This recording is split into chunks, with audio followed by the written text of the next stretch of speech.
For centuries, the Galactic Council had stood as the ultimate authority, guiding young civilizations into the vast community of the stars. Empires had risen and fallen under their watchful eyes, but among all the countless planets they had discovered, one had always remained untouched: Earth. It was not because of its lack of resources, nor because it was hidden away in some distant part of the galaxy. No, Earth was different. It was marked on every star map with a single designation: do not engage. The reason? No one truly knew. Whispers of failed invasions and vanished fleets filled the records, but no official report had ever returned from the Blue World. Many dismissed it as superstition, a mere exaggeration. After all, how could a single planet, home to a species that had barely begun its journey to the stars, pose any real danger? And so, after years of silence, the Council decided to put the legends to the test. The meeting was held in the grand chambers of the Galactic Council, where representatives from hundreds of species had gathered. The High Chancellor, an aged and wise being from the ancient K-Tari race, stood before the assembly. A holographic image of Earth rotated slowly above the central podium, casting a blue glow across the chamber. For too long, the Chancellor spoke, his voice carrying the weight of authority. This world has remained an enigma. We have observed its inhabitants from a distance, yet no one has dared set foot upon its soil. This defies logic. Every planet we've encountered has been brought under our influence, whether through diplomacy or force. And yet, Earth remains untouched. His words stirred quiet murmurs among the council members. Some nodded in agreement, others exchanged uneasy glances. A cold, mechanical voice interrupted the murmurs. It belonged to Supreme Strategist Zorvak of the Thalvoran Dominion, a species known for their ruthless efficiency in warfare. His cybernetic eyes glowed as he analyzed the records. "This is nothing more than fear rooted in old failures," he scoffed. "Our fleets have conquered civilizations far more advanced than this one. Their technology is primitive. Their weapons are outdated. What threat could they possibly pose?" He gestured toward the holographic display, zooming in on Earth's major cities. "These are not warriors. These are scattered, divided beings who fight among themselves. Their history is filled with war, yet they lack unity. If anything, they should have been an easy conquest." A representative from the Accelerate Syndicate, a race of highly intelligent strategists, leaned forward. "And yet," she said slowly, "every attempt to interfere with this planet has ended in disaster. Our probes vanish. Our scouts do not return. Even the mighty Zavanti Empire, whose fleets are unmatched, suffered unexplained losses when they attempted to subdue this world." The few survivors spoke of something unnatural. Her voice carried a hint of unease. The chamber fell into a tense silence as an elder from the Krellin Consortium, one of the oldest known species, rose to speak. "I was there," he said, his deep voice sending chills through the assembly. "I witnessed the destruction of the Zavanti fleet with my own eyes. They arrived in Earth's orbit with confidence, their ships bristling with weapons. And then, without warning, they began to fall. Not to missiles, not to energy blasts, but to something else.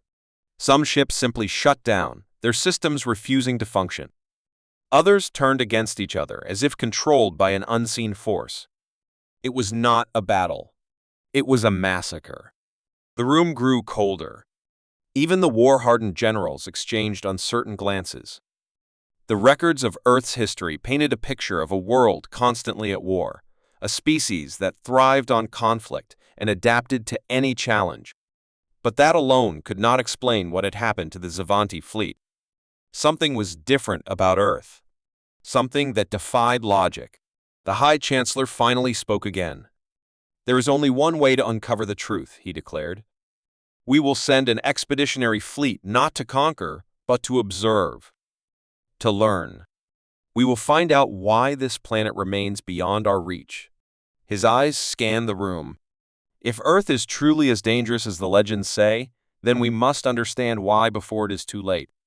Far across the galaxy, beyond the Council's watchful eyes, Earth continued to spin in its quiet defiance.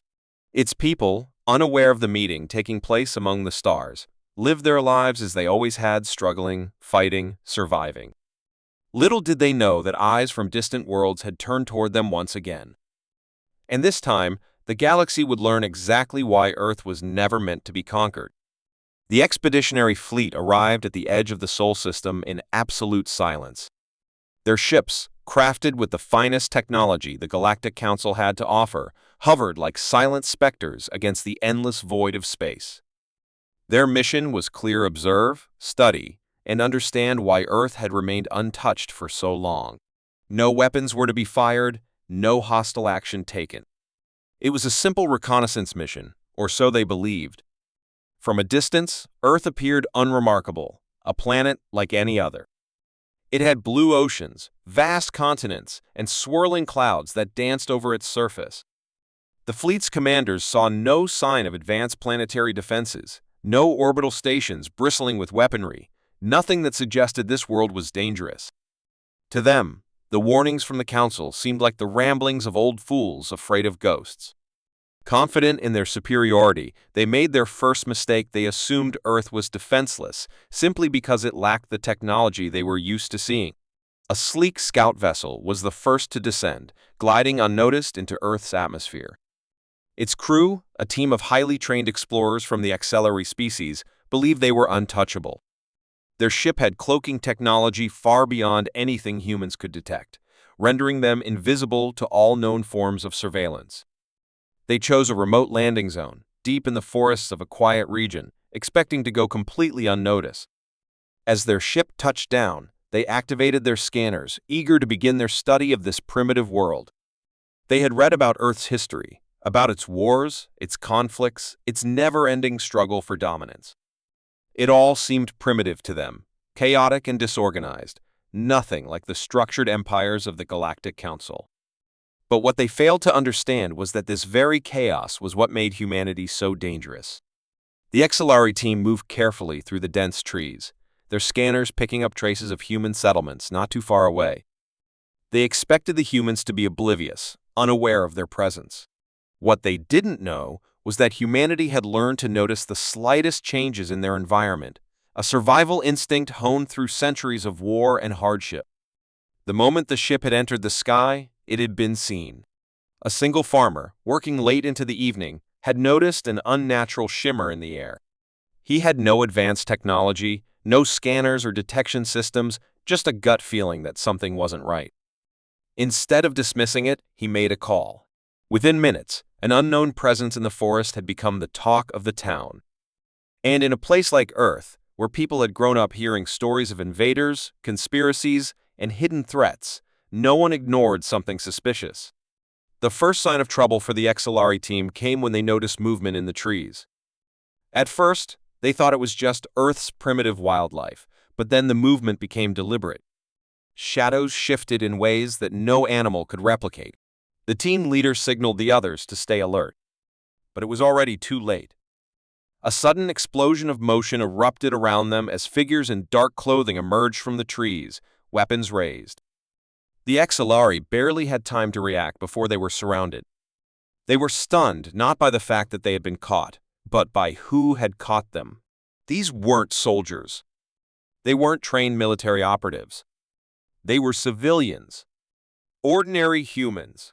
And yet, their movements were calculated, their weapons steady, their eyes cold and determined.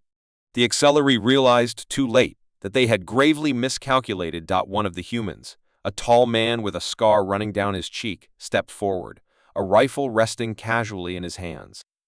"You ain't from around here," he said in a calm, almost amused tone. The Acceleri, relying on their universal translators, understood every word. They tried to activate their emergency beacon, but before they could, a sharp sound cracked through the air.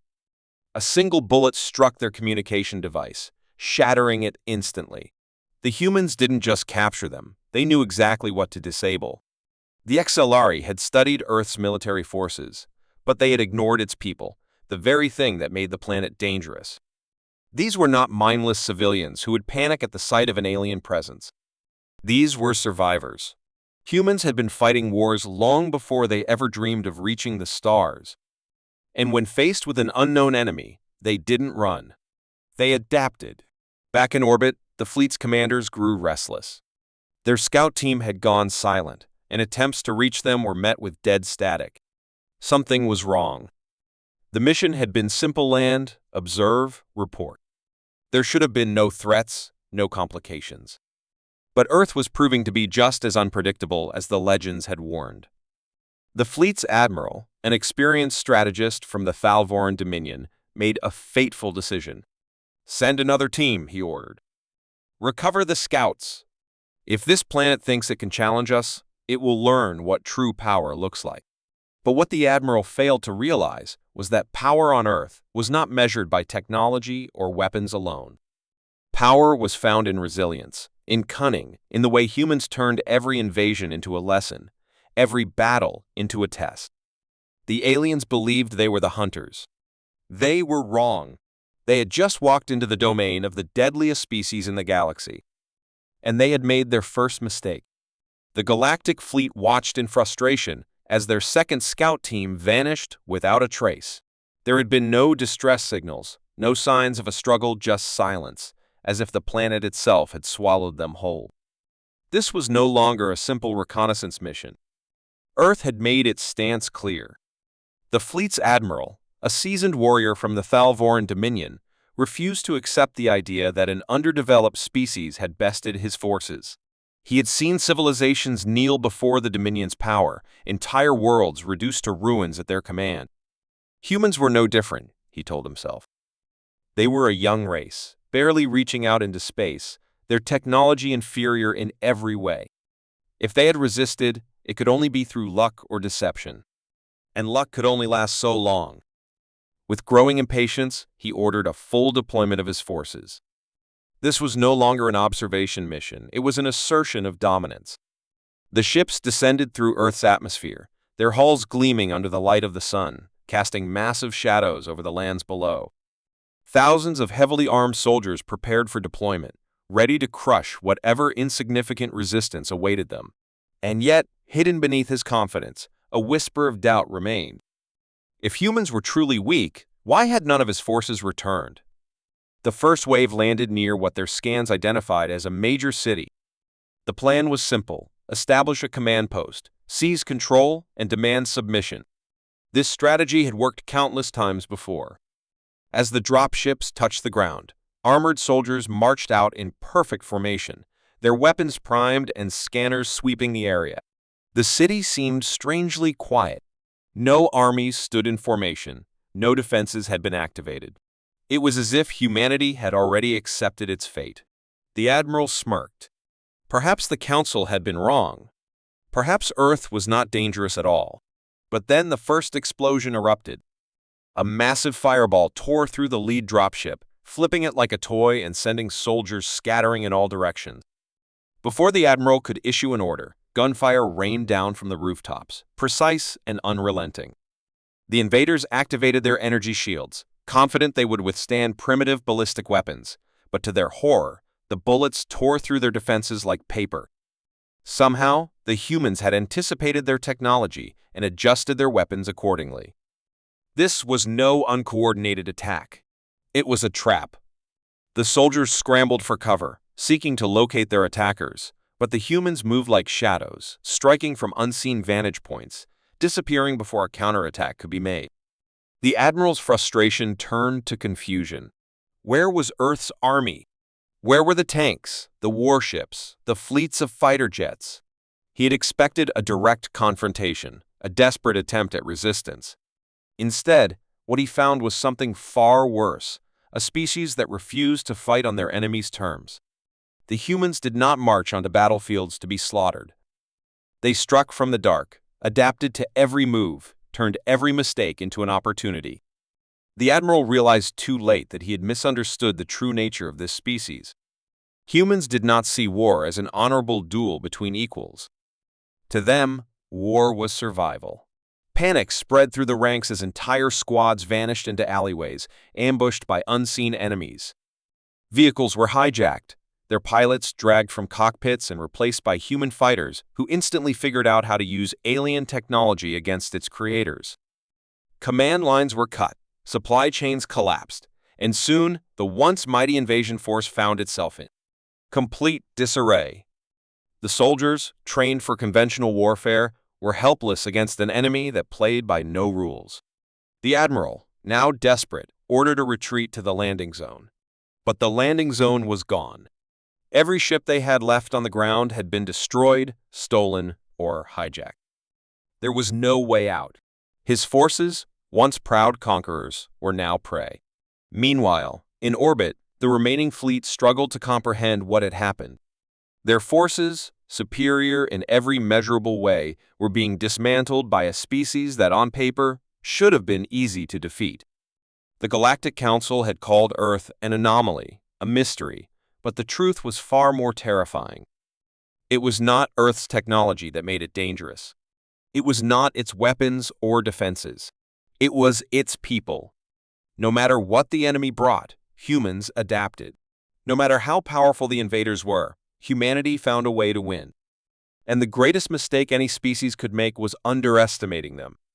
The Admiral, now the last surviving officer on the battlefield, made his final transmission to the fleet. His voice was shaken, his confidence shattered. "They are not weak," he whispered. "They were never weak. We were fools to think so. Tell the Council. Earth is not to be conquered. It is a trap, and we have walked straight into it." And with those last words, his signal went dead. Above the planet, the remaining ships of the Galactic Fleet received the message and did the only thing they could. They ran. The Galactic Council had always spoken of Earth with an air of unease. Many within the higher ranks dismissed the warnings, believing them to be the result of ancient paranoia. Earth was classified as a low-tier planet, technologically behind, militarily insignificant, and isolated from interstellar politics. And yet, it remained untouched. Empires that had conquered hundreds of worlds steered clear of it. Races known for their brutality whispered legends about human resilience. But to the newly rising Exalrec Dominion, such fears were absurd. Their grand strategist, Vorkath, saw an opportunity. If Earth had remained free due to superstition, then taking it would send a message to the entire galaxy. The Exalrec Armada arrived at the edge of the Sol system with overwhelming force, their warships cutting through space like sharpened blades. It was supposed to be a swift and decisive conquest. What they did not realize was that the true danger of Earth was never in its weapons, its technology, or its fleets. The true danger was something they could not see. The first sign that something was wrong came when their sensors failed to lock onto any major Earth-based defenses. There were no planetary shields, no orbital gun stations, nothing that suggested an organized military response. It was as if Earth had not even noticed the invasion fleet at its doorstep. But that was impossible. The humans had to know they were here. As their ships moved closer, attempting to establish communications, they encountered their second problem: interference. Every transmission was met with a garbled mess of static, as if something was jamming them from the surface. But how? The humans should not have had the technology to disrupt Dominion signals. Vorkath, unwilling to believe that a pre-spaceflight species could pose any real danger, ordered his forces to continue. He sent his best reconnaissance teams to the surface. None of them returned. Their ships vanished from the scanners, their distress signals non-existent. It was as if the planet itself had swallowed them whole. Frustration turned to unease. Vorkath decided to deploy a full strike force, sending heavily armed soldiers into Earth's cities, expecting to meet resistance. But instead, they found nothing. The streets were empty. The lights were on. Vehicles stood abandoned in the middle of roads. Half-eaten meals sat on tables. It was as if every human had vanished in an instant. No bodies, no signs of struggle, just silence. The Dominion soldiers, trained for battle, suddenly found themselves in the grip of something far worse than war: uncertainty. They moved cautiously through the streets, their weapons raised, their sensors scanning for movement. And yet, there was nothing. No enemy to fight, no war to win. The deeper they moved into the city, the stronger the feeling of being watched became. The soldiers reported hearing whispers in their communication channels, voices speaking in languages they did not recognize. Others reported seeing shadows moving in places where no life signs were detected. One by one, they started disappearing. Back in orbit, Vorkath struggled to maintain order. His soldiers were vanishing without any sign of conflict. Those who remained sent back messages. Panic spread through the Exalrec fleet. Their best warriors, their most advanced technology, had been rendered useless against an enemy they could not even detect. Vorkath, for the first time in his life, felt something he had never experienced before: fear. He ordered an immediate retreat, demanding that every remaining soldier be extracted. But it was too late. The ships that had landed could no longer be contacted. The pilots sent to retrieve them never came back. Something had taken them, and no one knew what it was.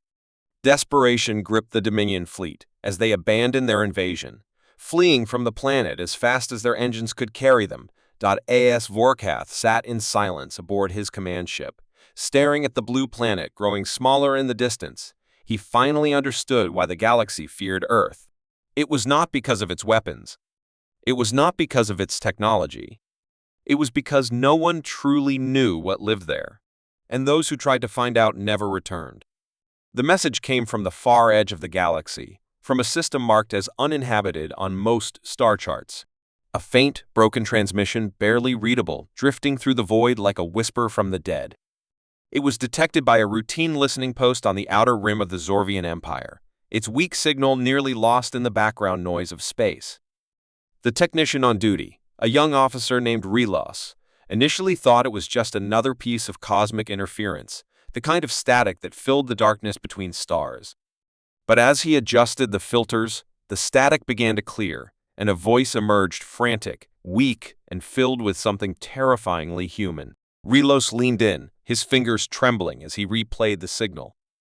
"This is Captain Elias Carter of the Orion's Fall. If anyone can hear this, we made a mistake. We should never have come here."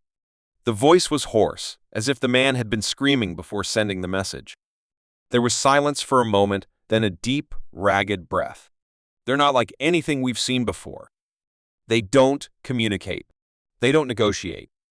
They don't let you leave."